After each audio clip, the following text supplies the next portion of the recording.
Across the last 3 years, Centria has been on a mission to fundamentally transform the model of care for our clients, our staff, and the industry. We will share with you our journey towards assent-based care, the lessons we've learned, and the people we've learned them with. We're your hosts, Timothy Yeager and Hillary Laney. Welcome to the HRE Podcast. Welcome. Thank you guys for joining us. Thank you for the invitation. Ellie, tell our listeners who you are, if they don't know, which is probably shocking, and like what you've been up to. Oh my God, it could take me forever, but I am a person who loves supervision. I love connections and being there for staff. I've devoted my entire career to staff training and scaling up staff training and supervision and building competencies. I am a person absolutely in love with what we're doing here.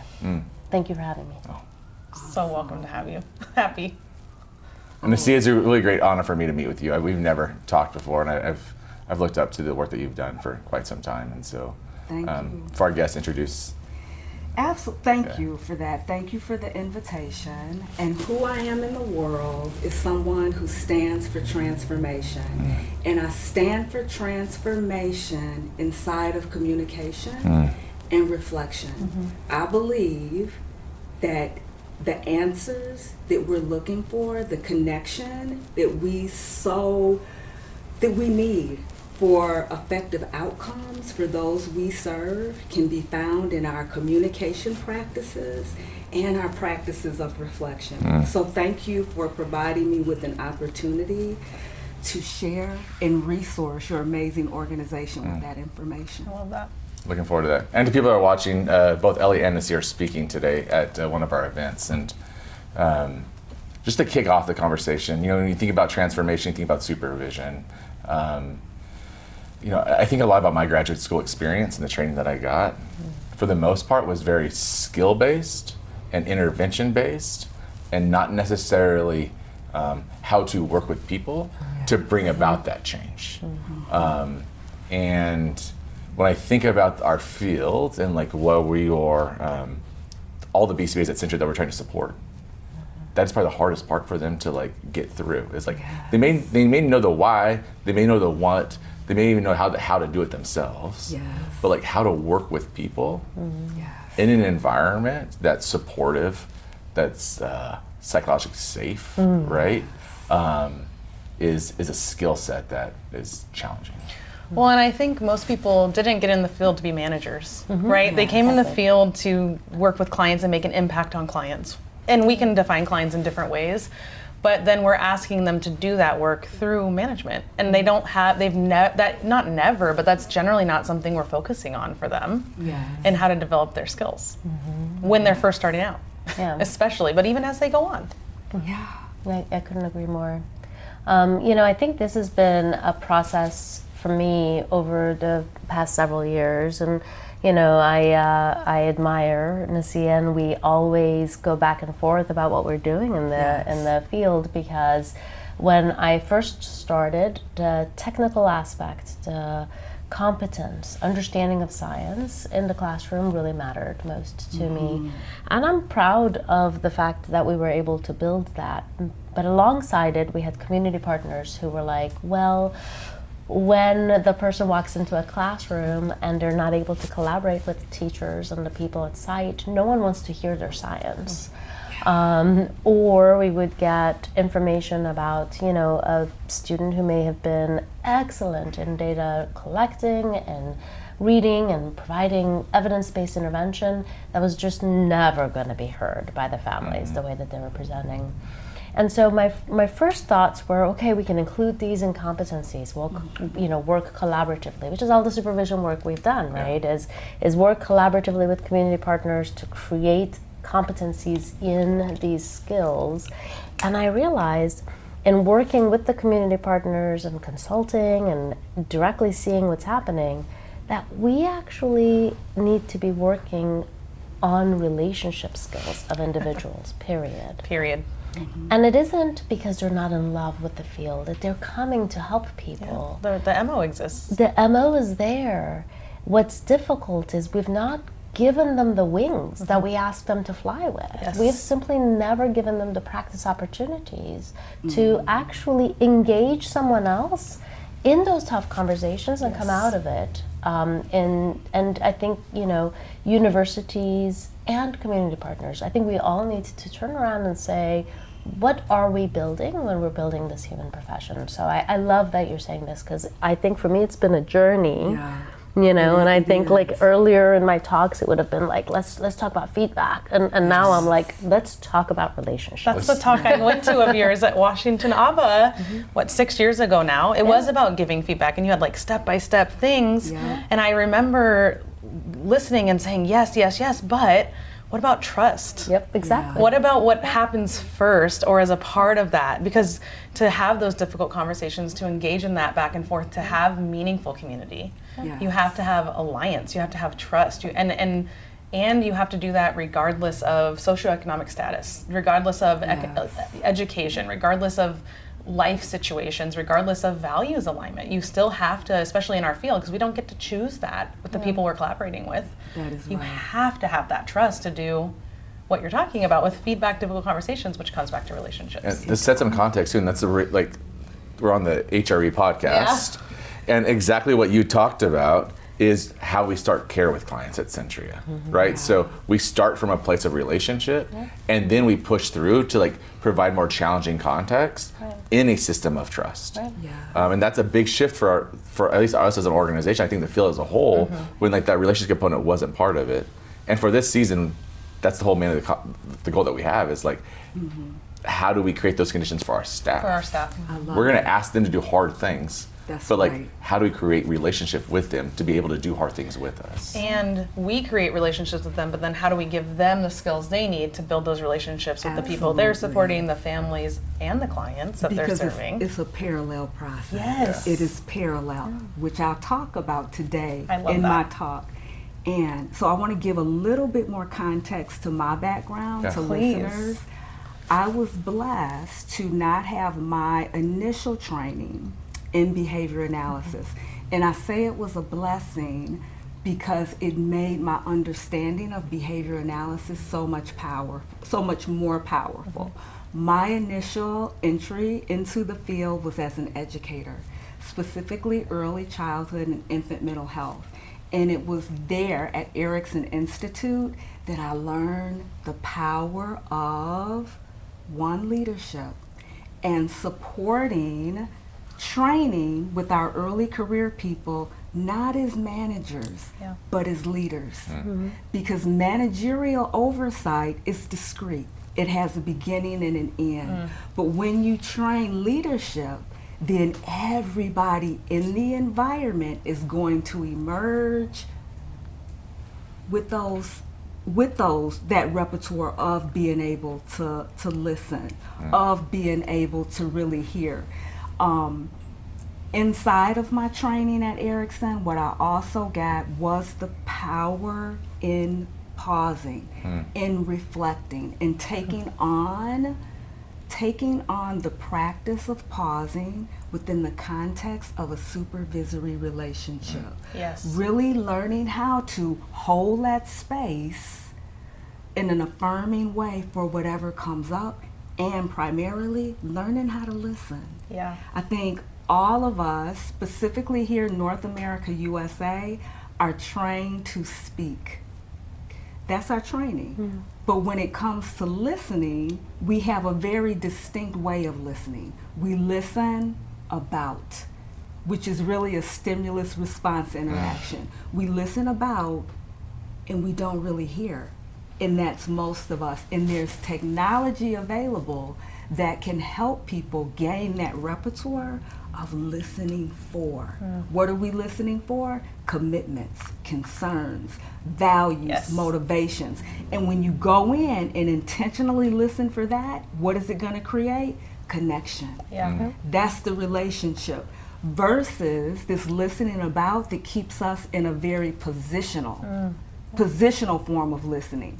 I'm right, you're wrong. It's me against them.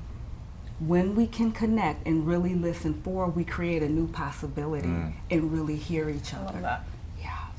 Yeah. You spoke about, you learned at the Erickson Institute? Yes. Yeah, about how to become a leader. Is there any, and I think that what you're sharing is something many people struggle with. And I think before we started filming, you said no mountaintop, right? Yes. And I think what you're talking about is it's limitless. Like when you're thinking in that way about leadership versus managing, the skills, what you're trying to do, how you're trying to support people is limitless. There is no end point. You're constantly trying to do better. Absolutely. I wonder, and I think that's a great lesson for anyone to take away. But I wonder if there's any specific instance or experience that you had early on that was it stuck with you, and you think back to that and it's that's the moment things shifted for me, or where I started to kind of change my perspective on things. Or I feel like you probably have always felt this way because you just have that incredible personality about you, but I just think a lot of people face some of those moments and maybe don't recognize it. So for me, and I think it's different for everyone, but in my training, what they coached us to really understand is that as a professional, you're never a finished product. That's very different than I think some of the messaging around BCBA certification. That certification came out well after I had started my career, and it was interesting that people kind of looked at it like a terminal degree. Yeah. Like when you get it, you're done. And what I learned to embrace was all of these things that I looked at as terminal were beginnings. You got a doctorate degree, Nasiah. This is a beginning for something else. It's a beginning to learn a new skill set. So what I've done, and it started in my early training, is recognize I'm a mountain with no top. I am not a finished product. I have to keep going and keep learning. And I think the more we can message that and invite people to understand that you never arrive. Love that. There's always room to grow. There's a level of humility that's Yeah. required. Yeah. And I wonder, Ellie, Yeah. how does that Just I was thinking about I have building. a story for you. I do. Let's hear it. I'm gonna be vulnerable here and tell you a story. I have a feeling my colleague here, Nasiah, has just always been in this space Agreed. of being able to have the level of humility that she presents with, and I'm always learning from you. I definitely did not. I can share I was a student at UCLA. We were in a really rigorous program. And you learn from your mentors, people I absolutely admire and love, but you learn how to teach the next generation or how to interact with people from the people you're interacting with Yes, that you modeling admire. is very powerful. And not to say that this was in any way their training of me, but their modeling was, we walk in, we provide a client with, and at the time I was doing some really phenomenal work I thought was amazing because UCLA was at the forefront of differential diagnosis. And so I was getting these teenagers who had some oppositional major difficulties and challenges, but were also gifted intellectually. And so we were in these situations where the person may be harming themselves, harming others, but is also not succeeding academically or in their environment at the same time for various reasons. So, of course, what I'm focused on as a graduate student is how do I do this diagnosis? Because that's the training, right? The training is the differential diagnosis, learning how to compare the results, do the assessment, standardize it, go back, crunch up your numbers. And that's the stuff that I was excited to have done with a client I'd met with for over 8 hours of assessment. So I walk in the room across the parent and I'm like, I have some results for you. She's sort of very kind and looks at me with, I'm so glad to be here and thanks for spending the time. And, her son had spoke positively of me. So she starts with nothing but all the relationship things I hope to teach today. I'm like, great, let me tell you. Let me tell you what Ellie's been doing and why I'm doing great. And so I open the file and go through all these explanations of what assessment we did, what that means, and she gently put her hand on the form and looked at me and said, I've been diagnosed with cancer. I didn't fly out here for you to do this assessment so that I could learn some of this. I need to know he'll be okay. It was the biggest slap of my career. I still feel the slap. Does that make sense? I feel it right now. Yeah. It chills. And it really made me think a lot about what I was walking into the room for. Why am I here? And so I feel like when I found behavior analysis, the human-centric portion of it, the lack of punishment but recognition of what's being selected, how we can treat each other, was what was amazing to me. That's what turned me to behavior analysis. So, you know, I feel like I've had the privilege of having been slapped, I guess, and feeling that slap in my own career in some ways. And I think that when I'm having conversations with individuals where, you know, that are coming to our fields, they're coming from a space of they want to help. They're exactly who I was when I enrolled, and I thought I'm going to this top program. But I think what happens is we forget when timelines are not affording us capacities. The interactions are like this. We're in and out of spaces with each other, and we're given all these things to take care of. I had a big file of all the stuff I was supposed to do with this person. So I forgot that there was a human connection there that I completely had missed. It becomes very transactional. Yeah. And we lose that presence. Yeah. Another quote, I love my quotes. My graduate program trained me well. At Erickson, they would tell us, don't just do something, be there. That's more powerful. Being fully present with who you're with outweighs what you're doing. Agreed. Yes. That relates so much. Sorry. We, and Timothy's mentioned this already. I'm like, I got really emotional with what you just said. It really touched me. Wow, that was really powerful for me. So thank you for sharing. He was talking about some of the ways that we have identified, like how we want our staff to show up for clients. And we're currently, me and Ed actually are working through what we call the Foundational 5 for Leaders, which is like our 5 committed actions for how we want to treat or act or behave or engage with our clients, but now as leaders. And one of them is called Therapeutic Alliance. And it is about, to some extent, like letting go of everything and just being in the moment, right? And that isn't always positive. Like that means that when things are difficult, or they're wonderful, or they're just a wonderful conversation, or you're at a conference, like choosing to be present with that person and show up for them in ways that are meaningful to both of you. But more especially, like we have some value committed actions onto how to be present when some of those difficult moments come up, right? And it's not prescriptive per se, but it is like, I do feel that some people need more guidance than just like be kind or be present, right? Because that can be interpreted in many ways. But it's more like when someone is having a moment, tact and acknowledge that moment. Say, I see you. I know that this is difficult for you, and I'm sorry that this is difficult for you. And you don't have to fix it. You can just sit in that with them, and that is being present. And we have a propensity to want to like fix, move on, and that becomes very transactional very quickly because we're trying to get to a task by fixing. And sometimes we don't feel productive if we're not fixing. But I very much believe that the most productive thing that we can do is build very meaningful relationships with one another, with our clients, because it results in more productive times together, because there's that trust, and with our employees and the people and our colleagues and the people we're working with, because it gives us a place of safety to move forward when we're ready to do some tasks. But that's not the goal of the relationship.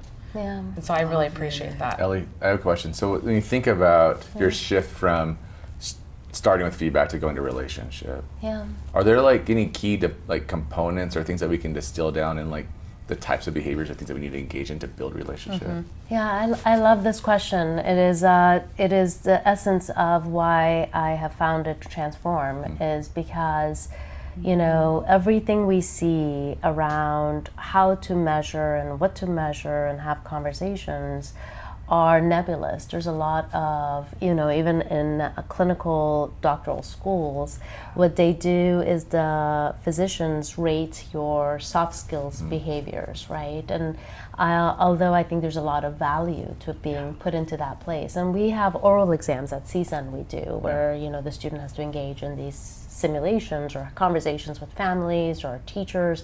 We've embedded these as a form of making them have to sit and think about this. The reality is that there's the moment you realize I want to learn to connect and I'd like to have better relationships, and then there is the how to doing that. And I think that first we need to get everyone to recognize we have to take this route. And then I think the how to requires that we're able to break it down. So at Transform we have broken it down to 5 major domains, 30 different subdomains of things that we're really embedding. But the major things that I think really drive me is you have to first detect and be self-aware. You have to know your position, how you present, what you come in with, to be able to even engage, right? And I think that what's interesting is that we, so I had this contract with NASA, and I had these brilliant students who were working back and forth, and they're super excited, and of course they memorize all the things that they're supposed to do because they're rock stars, right? I'm humbled to be in their path. And so, they meet with me to say, okay, here's what I'm presenting. And I had to do a bit of what that parent did for me, which is to put my hand down and go,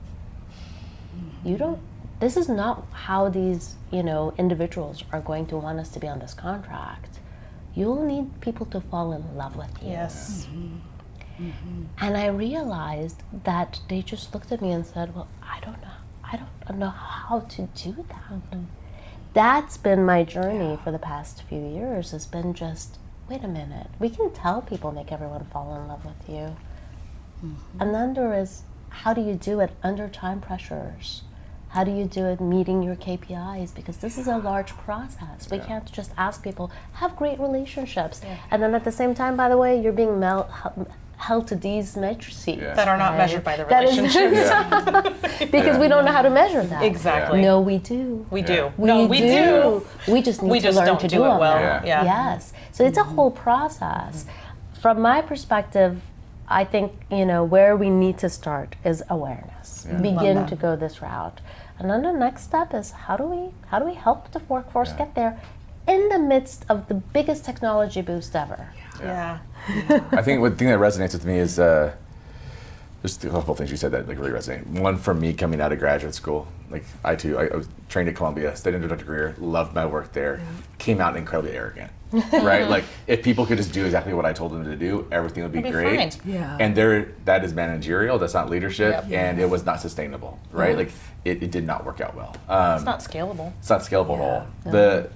But the thing that I have always taken from, one of the things I've taken from Dr. Greer is he has this concept called the learning unit, and he has this concept called the learning in context. And I think what I'm hearing is oftentimes when we think about the unit of analysis, as leaders, we don't understand that we're part of that. Right? And we are within that context. And having that perspective of what we bring to the contingencies is critical. Instead of, we are not the outside observer evolved into trying to control these things. That awareness is really critical. What do we play in this part? This is something you've been talking about more and more the last, I would say 2-3 months, and I've really appreciated that perspective that you've brought. And I think it's been a shift for us as leaders, because modeling is really important, right? And so for me, I'm always trying to model my behavior off of a lot of people, but the most influential model is your leader, and you're my leader. And so when you start to shift your thinking in that way, it's so powerful for me, and really influences me of oh yes, this is how I really appreciate how you're thinking about this, because it's shifting me to think about things in a different way. And one of the things I really appreciate is that you and I can have a lot of really fascinating, difficult, and fun conversations about those things to learn more, challenge each other, and deepen our understanding. And so I really appreciate that you're saying that here, because I think more people need to hear that as a leader, you're part of that entire contingency, that entire learning trajectory. I have people that I actually had somebody reach out to me today who I supervised like 6 years ago, Yes. right? And like that influence matters now and probably in 20 years too. And I have to recognize my role in her development and what she's doing and how she's doing, and learn from those experiences as well, which what you were saying, Nasiah, you were talking about reflection, and there is a level of self-awareness you have to start with. Yes. You can't get to that moment without pausing. That's exactly Right. right, Ellie. It's like, yeah, that pause and that opportunity to be like, I even have to, I've done a lot of therapy, but my therapist says like just the act of acknowledgement is a huge thing. Yes. That is the first most important step, is acknowledging. Because then you can do other things. But if you can't acknowledge, you can't take the next step. Absolutely. How do you create that? Good question. Very good question. It is a process, and I've supported organizations across the country in bringing that process in. It does start with an awareness and an acceptance. Yes. Because if you're not aware, there's no room for intervention, for change. Yep. How do you start taking on within an organization time for reflection? Not happenstance, not after a celebration, not after something, a crisis, but ongoing. Yeah. After every week or every certain meeting, the team is coming together to look. And this is taken directly from the work of Donald Shern, one of the early theorists around reflection. When you take time to reflect on your action in a routine way, what does it build the capacity to do? Reflect in action. Yes. So taking that time to build capacity, we are looking back. You get sharper, you get quicker, and then and I've seen it happen in organizations. All of a sudden, people are less reactive. Yes. Right? All of a sudden, that capacity has been built, that now when that situation is occurring, capacity has been built to take that pause, to stop and move through it, because you also build the capacity, somebody said it earlier, to sit with whatever comes up. What many of us have been trained to do is just look at the shiny parts, the parts that make us feel good. Life doesn't come at us that way. And we're not always taught to deal with some of the things that come up when you stop and start looking. Things like anger, things like guilt, shame. And there's space for that, little bit by little bit. So the process is 100% awareness and acceptance first. And then as an organization, take on that practice of reflection. Love it. Yep. There's so I'm gonna go back. I don't know why. I'll go back to graduate school as well. We had to write like 200 papers on decisions that we made. Like every week, I had to go and we had to present. Here's a client. Here's their trends. We follow this decision-making algorithm. Here's the decisions I made based off of it. It was a right decision or wrong decision, right? And that was a very structured point to build capacity to, like, I could then start making decisions in the moment over time. It created conditions that brought about humility, because I realized the majority of the decisions that I made were not necessarily ended up being the right decision, right? And I think at times, and what I love about this, I think that there's some analogy in the, or analogous in the sense that we need to create opportunities as leaders to reflect on decisions and learn from them. Yes. And be able to deal with shame, fear, blame, recrimination. Right, and not accepting, and understand that we are this work in progress. And that is a hard, speaking to a lot of BCBAs that we have at Centria in general, the contingencies aren't always set up to create conditions to where people feel safe enough to deal with these things and not just put on a front and not become aware. Yes. We go a little off the cuff sometimes, so I'm going to say something, which is this is a conversation we have about clients. I'm going to keep trying to pull what we're teaching our clinicians about working with your clients, training and helping your technicians work with your clients, and how we want you to support yourself as a leader. But I was talking with someone about this yesterday, which is like, you have to learn to sit in the shit. Like you have to learn to sit in the crap that sucks. And that is a very hard thing to do. And sometimes it means coming face to face with some of the worst parts of yourself. Yes. I've had some really, I've also had many slaps in the face. I'm very much a consequence-based learner more than anything. I've learned this about myself through reflection. I try to do better about learning things other ways, but for me, very often I'm like, I had this experience and I now have to take some time to sit and how bad and like, if I'm feeling this way about this experience, that means something isn't sitting right with me. And maybe, and it's evaluation. Could I have done something differently? Like, what is coming up for me where the shame is coming from, and I have to be okay to sit there, and it's a very uncomfortable place to sit. It's a very uncomfortable place to sit. I love that you're doing that, that you are building your capacity for the distress, to handle the distress that can come with deep looking. I think when people hear reflection, they think it's all warm and fuzzy. It's not. and it is not. And the more you do it, I'm going into relational frame theory, the more we can diffuse from guilt, shame is bad. Guilt, shame is just an emotion, and thoughts come with it. And if we sit with it long enough and consistently enough, we can begin to diffuse and take it apart. That attachment of that meaning that it's wrong. It's data. It is data. And I think this is where I tell people we have forgotten our sisterhood of psychology. Like, bring it with us. You're talking like my therapist right now, right? Like, take it apart, look at it, and this, we can turn this into behavior analysis. And what I love that you said, and I think like standard acceleration nerds would love it, like you're talking about fluency building, right? You're talking about practicing and building that fluency to a point where you do take that practice, but you no longer have to consistently be like, okay, I'm gonna take my reflection time, and you're moving into that in the moment opportunity. There we go. So some things here around, since we're to season 1, right? So in HRE, like our goals with our clients, like we first build relationship and rapport. We understand like what gets them to a place of being happy, relaxed, and engaged. Which we consider baseline. We consider that baseline. And at any point we can go back to baseline within treatment if the client signals to us that they're not ready to push forward.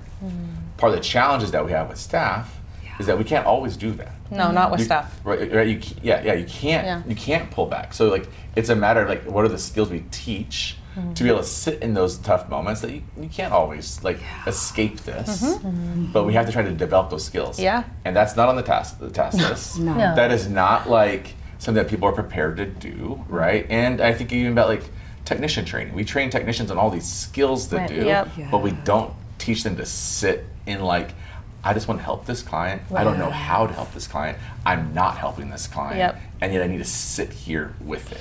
And how do I respond? How do I respond when I'm in this environment and I've been told these are my sets of things to do, but these are the conditions I'm in?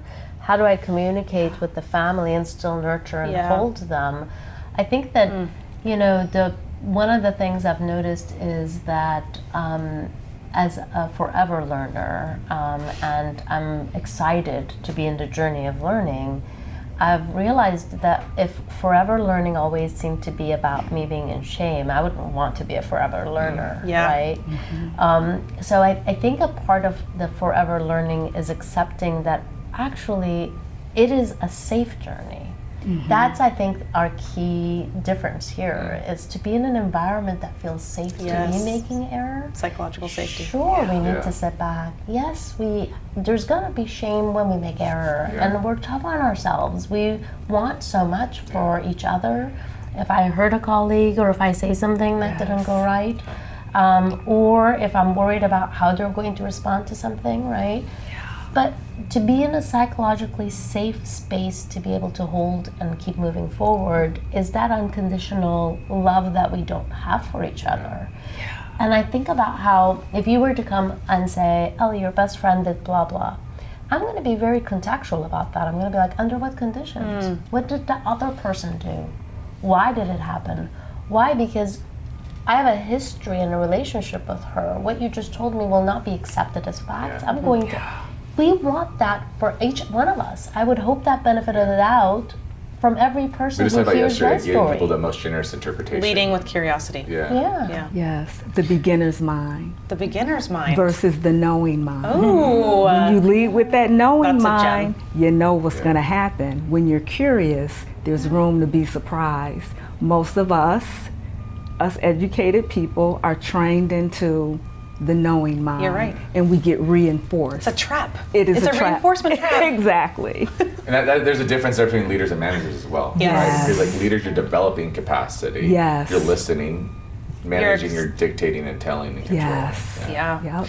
I'd love to transition us to a question I want to make sure to ask you all. But first, I didn't get a chance to say this at the beginning, and so I want to say that I was telling Timothy before we started filming that I feel like I'm in the presence of giants. Aww. And I feel so privileged to be here. I have been fans of both of yours for a very long time, and I've learned so many things from like the interaction. I like have had some interactions with each of you individually on the side, but also the talks I've been to of yours, the things that you're doing. I've been watching your journey, and I'm just so thankful to get the opportunity to have this conversation with you.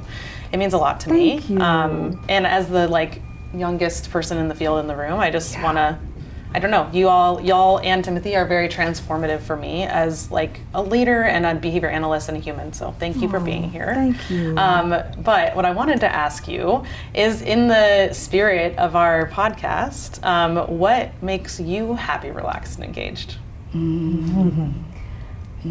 I have to say, it is such an honor to be sitting in a space with someone who's excited to think about these topics and has been as vulnerable as you've been just in the last few minutes we've been having conversations.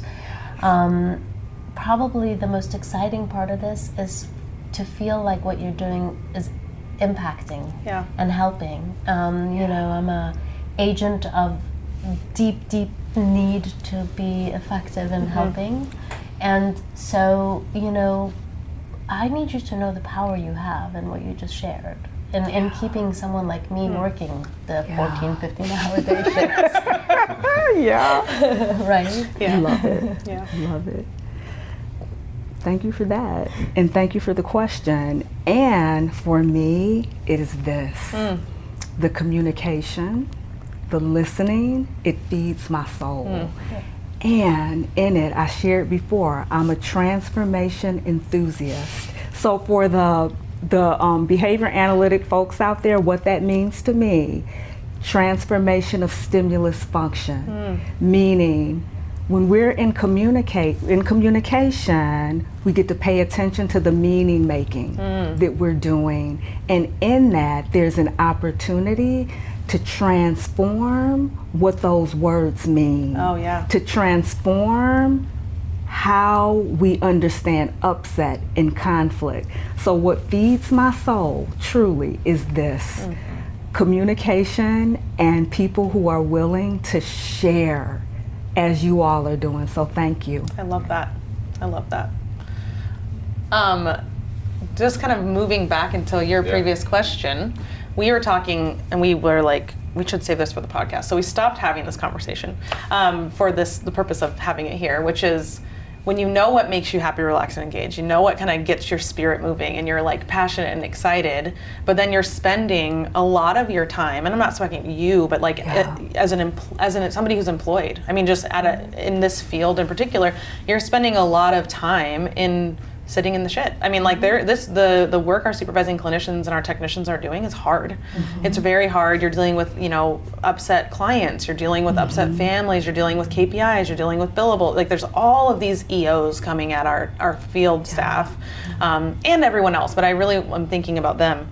And so how would you give advice to somebody to work on keeping their baseline, which may not mean accessing all of their synthesized reinforcers. It might not be that they get to do everything they love that makes them happy, relaxed, and engaged, but they still have to sit in the EO, right? They still have, we're not gonna necessarily say, yeah, you can take 2 weeks off paid because you're having a bad day, and it's a hard job, right? So what are some of the skills you would recommend for supervising clinicians to develop when they're sitting in the EO?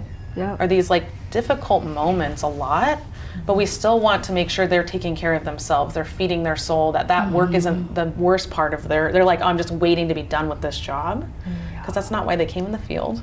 Yes. I don't know. I'm rambling a little bit. I hope you get the point. How do we give them those skills? What are those skills? Yeah. Do you want me to go first? Sure. Okay. Yeah. It's an antecedent intervention, and this is what I'll share. I think for most of us human beings, especially in these very relational human service fields, meaning and purpose is everything. And when we're not coming into contact with that, it becomes a drag. I've seen this, and again, I've supported organizations around the country in making sure that people are coming into contact with and are aware of what the shared values are in the organization, and those are alive.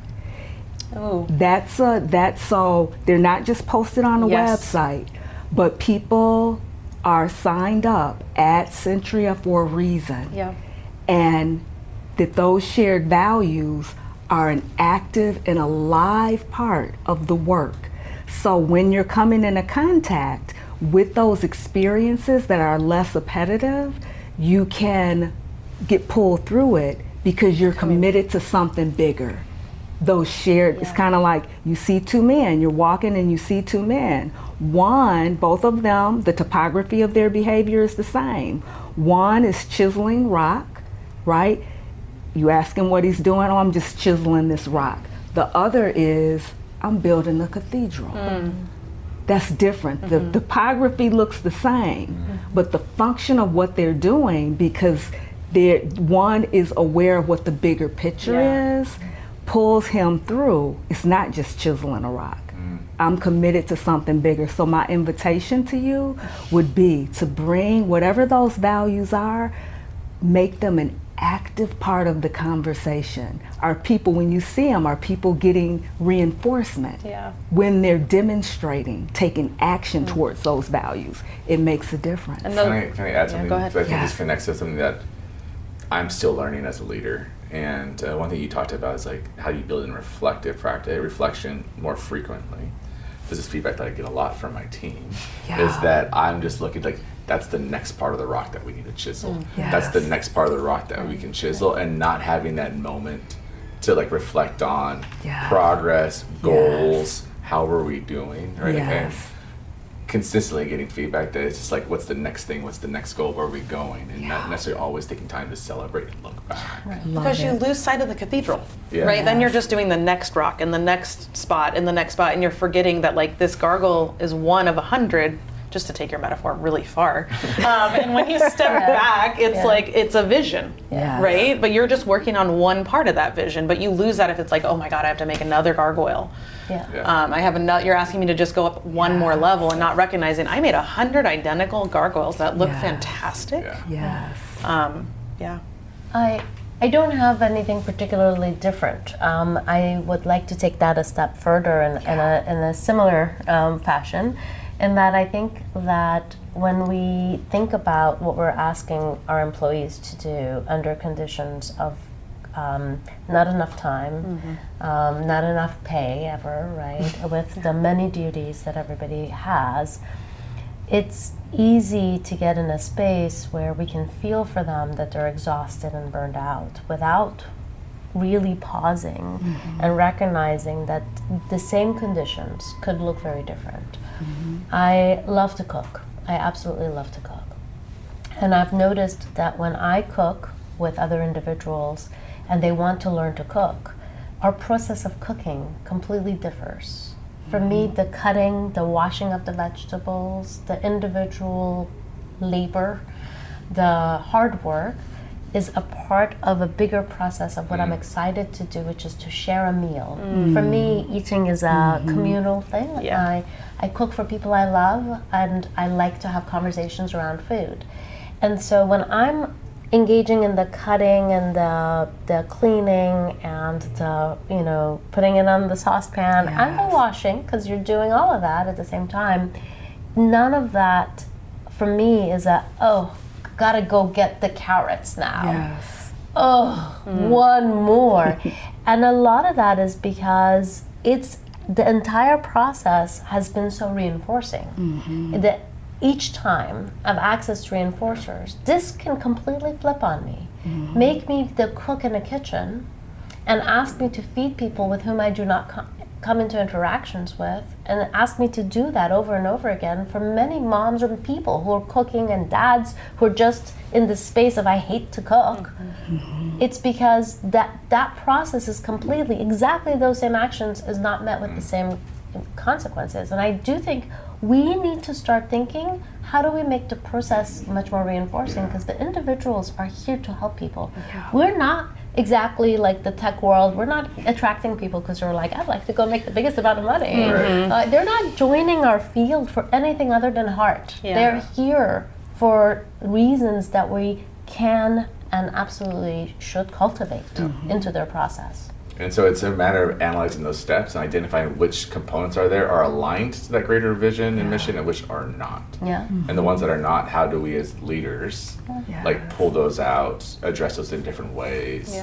Maybe AI can help support 100%. You know, like the remediation of some of like the tedious stuff. I also think, though, to some of our other conversations, you have to be able to say what your values are, right? You have to be able to say, like, I don't think there's anyone in our field who isn't here to help people, right? And that's a value. But like, for me, showing up I have one of my coworkers, I just adore her. One of her biggest values is family. And so for her, work is something she's very passionate about, but she doesn't want to work extra. Right? And that's okay, because by teaching her how to protect her work-life balance, how to be more efficient in some of the things that she's doing, I can help her love the cooking steps because it results in her getting off work at a reasonable time so she can have dinner with her family every night. For me, I have a very different set of values. I don't mind if I'm on email at 7 p.m. I love connecting with people in the evenings. I'll take a call from a coworker anytime. I love spending time with my kids too, but it's not to this, our values are weighted a little bit different, and that's okay. And so for me, those steps and those contingencies have to be tied to those values.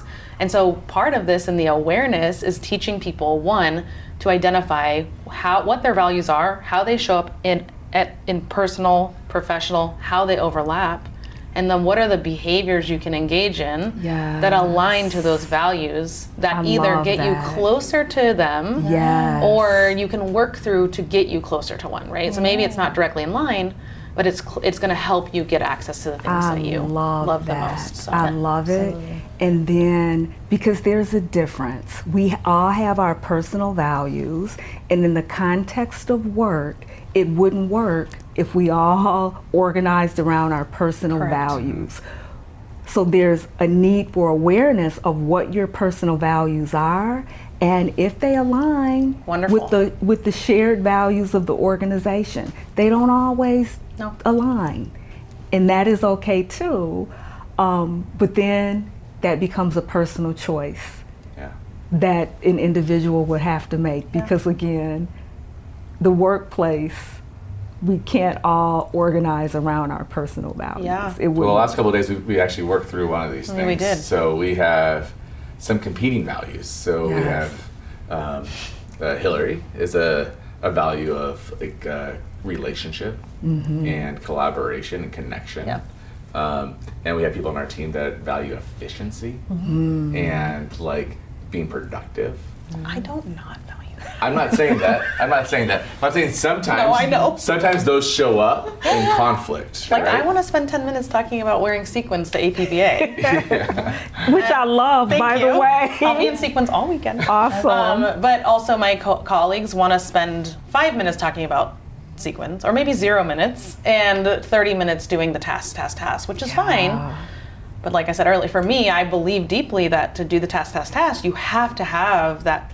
It's the heart. It's the baseline of like connection and community, because tasks inevitably, when you're doing them with others, have conflict.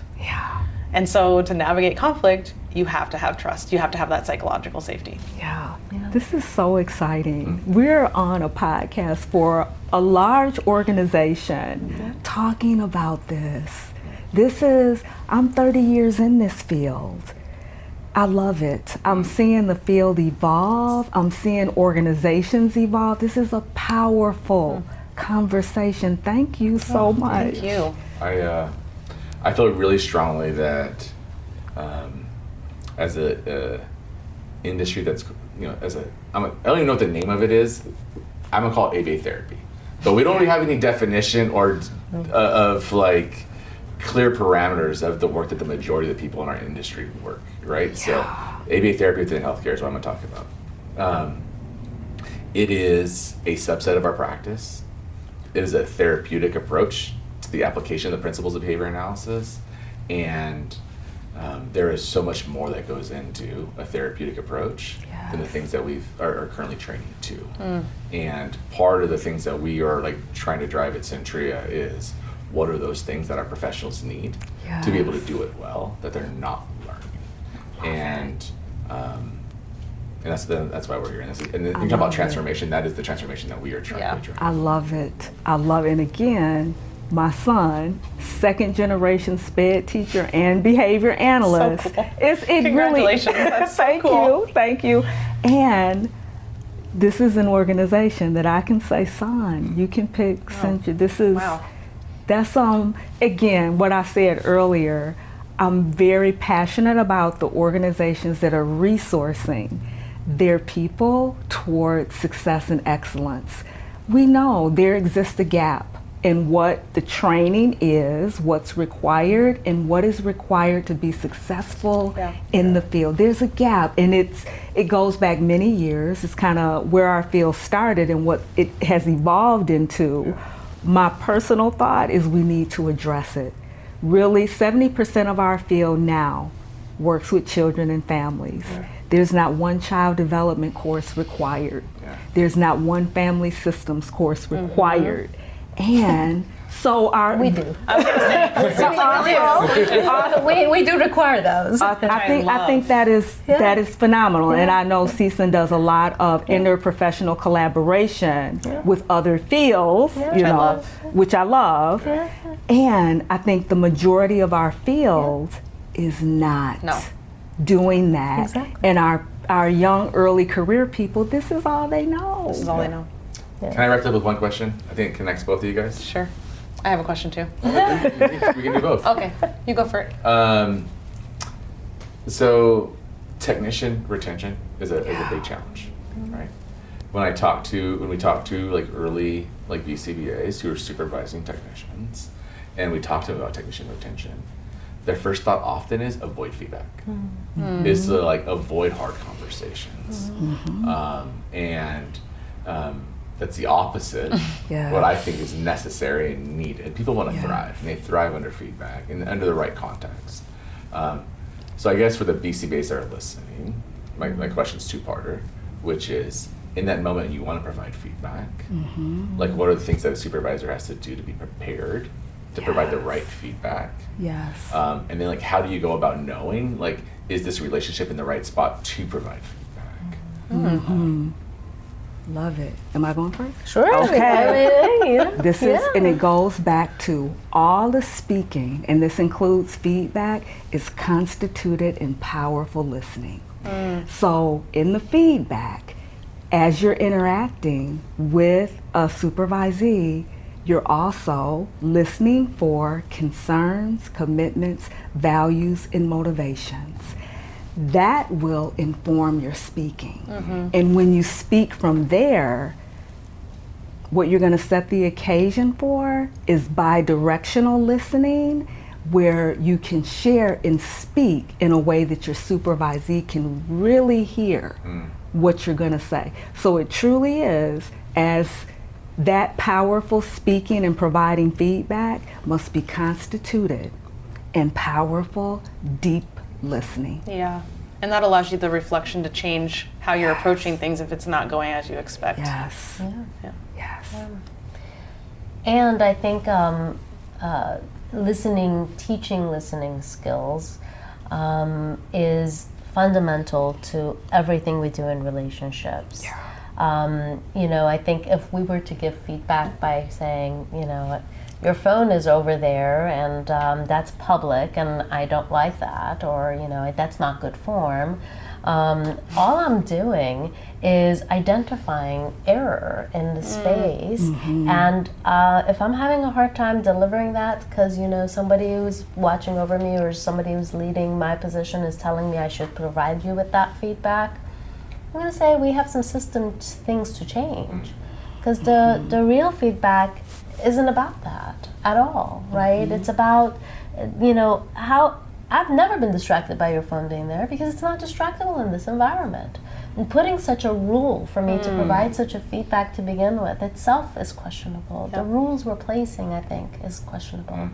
And I think listening means that if I were to state that, you probably would have to have the space to explain to me, I'm looking up the very things we need to talk about right here, Ellie. Exactly. Right? My questions are listed on My questions are listed, Ellie, and I need to make sure you don't talk forever, Ellie, right? Like, you have to have space. Yeah. And now, it's not about me giving feedback, it's about us sharing what we're observing in this environment. That's a process we have to teach. That's not happening right now. And so if I have to teach a process, I start with, less than 10% of employees say what they're hearing is even positive. Let's start with just, you're having a hard time giving tough feedback? No problem. Let's start with just what's happening right in this environment. Can we begin there? I love that. Yeah, I love it that. Too, Ellie. Contextual, right here, right now. I love that. I love that. Yeah. Can I do the last question? This has been truly inspiring for me. I don't know. I just am inspired by both of you every time I hear you talk, but just being able to have like a one-on-one conversation, I feel like is going to sustain me for a long time. So thank you so much for giving so many amazing gems, and I feel like I've learned so much from this wonderful time we spent together. I thank you. I can't believe, okay, thanks. I just want this aura for myself all the time, and I thank you for modeling it, and you, both of you have modeled just so much humility and grace and like openness that I'm gonna just remember and be like, I'm gonna be like Ellie right now. I'm gonna be like Nasiah right now. So I appreciate it so much. But my last question is, if you had to say like one resource or one book or one training, or like if you were to tell anybody listening, myself, Timothy, it's really a selfish question. What would you say if you were to do one thing to learn more, one resource, one workshop, one talk, whatever, what would you tell someone to just start with, to have a beginning? Yeah. Write this one down, folks. Nonviolent Communication by Marshall Rosenberg. Keep it, support each other in using that technology. It will fundamentally transform any organization. I love it. Yes. Next book club. Awesome. Love it. Awesome. Committed action. Yep. Love it. I do love that book. And since I would have said the same thing, I'm going to change it up and say, so Pat Fryman mentored me and identified me as someone worthy of even growing as a speaker. And I think that's the power we have in giving feedback, is he took the time to say, here's what you're doing right. And from that, I've grown so much over time from his presence and interactions. And one of the first assignments he had for me was to review videos of individuals in religious gatherings. I'm a person of, I am spiritual, I'm not religious. And so this was a tough assignment for me. It was a very tough assignment for me. And so I then went back with all the key, like, wait, so how many of these paths do you need? Which sectors? What am I doing, right?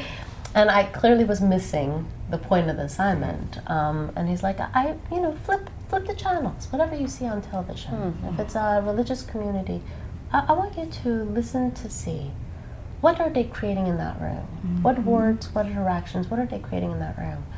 And the Ellie fashion, because I'm not Nasiah, I started to make notes, like, what am I looking for here? It's the power of and over I think about what I would want for individuals to do is to step into a space of discomfort. push the boundary and start saying to yourself, in spaces where people bind, see eye to eye, what's being created in these spaces? Begin by just observing. It's vibes. The vibes. The vibes. You feel it, right? You feel it. You do. It's like kind of hard to put your finger on, but it's the vibes. And then you kind of have to dig in and be like, there's a vibe here. What is this? And as behavior analysts, we want to make it really, you want to write it down, you want to make it observable, you want to make it measurable, which we can do. Yeah. But you know it when you feel it. I will And say, I just want you to know, by the way, he had a point, Yeah. which was that it's not about what the speaker is specifically saying. It's true. It's not data. It's Yeah. not. It's the connection the speakers are feelings. making with Yes. the audience. That was his Yes. point. That assignment. Connection. Yeah. Love it. Thank well, thank you guys. Thank you. This is I'm really looking great. forward to the rest of today. Me too. Really this fun, is active great. afternoon. Really It's going to appreciate be, it. and I plan on being at the event Great. this evening. It's gonna be wonderful. Yeah, so thank you. Do you have any sequence? I don't. I do. Is that for tonight? Yes. Okay, I'll have to figure out how to do I that. don't. Is That's it okay. okay? You I'm won't not be going to alone. come. I won't Timothy I won't won't have come sequence. sparkly. Is that okay? You sparkle enough on your. Aw. Yeah, you're sparkly. Okay. I didn't bring anything dressy. That's okay. So, okay. You're perfectly fine as you are. Okay. Yeah. We can also go tear my thing apart and then share it. Okay. Or closet We can shopping. also do that. Yeah, I love that. Well, thank you guys. so much. Thank This you was wonderful. all. This was so much fun. We had a great conversation with Nasiah and Ellie. Oh man, like emotional. yeah, I was. I think one of the big differences from this season to last season, which is I think last season we were talking about like things that we do for our clients, and I think this season and this episode just kicks off with like what do we do for ourselves? Like it's really introspective, like conversation, reflection. It was Yeah. cool that just came up so organically. Man, I felt like and I told both of them this, but I felt so like I had a moment of like I know nothing. Like Yeah. I just want to absorb everything Yeah. that you're saying. I actually asked Nasiah if she would adopt me. But then I turned it into like how can I get mentored by you? Yeah. Like just the way that both of them approach with so much curiosity is something I constantly am challenged to do. And the genuineness that they both come with was like honestly a little bit life altering for me to be able to have such an intimate conversation about. I'm gonna get emotional talking about it. They exude like it's like just It's drips. true. Like it's just like the thing that I struggle with, and they are good examples of like what good looks like is listening. Agreed.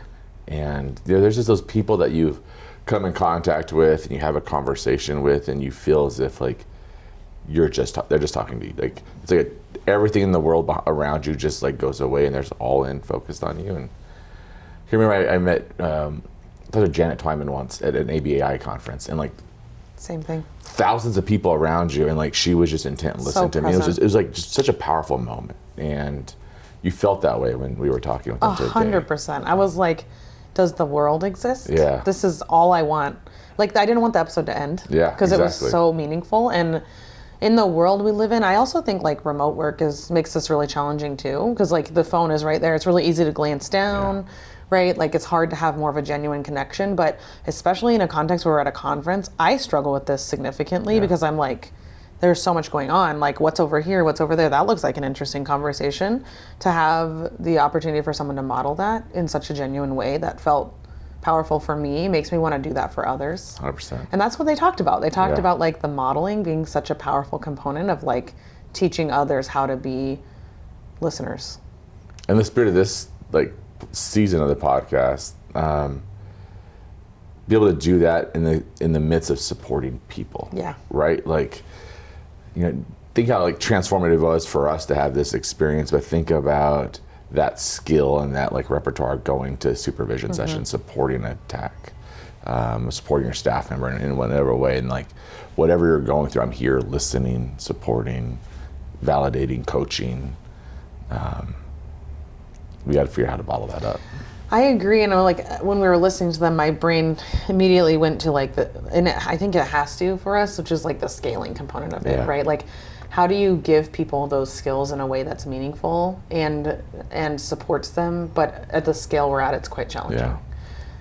Modeling from the top down, and also I think communicating its value, right? Like, Ellie's very clear on like there's just a lot of things on our competing for our time, attention, and our job, and like speed is necessary at times, but also be able to communicate like this is important. The intentionality of space. Yeah, that's one of the things I appreciate about Nasiah, and I just love that we talked about reflective practice so much. This is something we've really been leaning into in the last year, thanks to our colleagues, especially Ed Sanabria. I always want to give him a shout out for that. But the idea that you have to make space for it initially, and like, I hope it was okay that I shared that we had to, both of us, I think is something I'm just going to say both of us, and you can tell me if I'm wrong, I don't mean to speak for you, but I struggle with, and we have talked openly about struggling with like staying present and like not getting triggered and how to move through those triggers. And one of the things that I really appreciated that she said, and I think I said this in the episode, but that like you have to make space and time to build that skill and then move it into fluency. 100%. And some of the the self-regulation skills that I've learned from some of the things that we've talked about, it was like a moment of like, yes, like I did that for myself in this way. And one of the things about reflective practice that I think is missed often when we talk about it is the intentionality. We all reflect all the time, right? We're constantly adjusting our behavior, but it's like the conscious effort and the practice of doing it consciously is what I really appreciated that she said. 100%. And the time and the space to do it. Yeah. And I think it would be really impactful for anyone to take what she shared and what Ellie shared around like taking the space, slowing it down, recognizing that all this noise exists, but preserving some of that time for yourself could be a game changer in like the world we hear about in burnout, and because we get lost in the shuffle and forget like our why. Yeah. It was a great episode. Agreed. And that concludes another episode of the HRE podcast. Thanks for listening. If the HRE podcast is a part of your synthesized reinforcers, let us know what else would make the perfect reinforcement context for you in the comments below, and join us next time.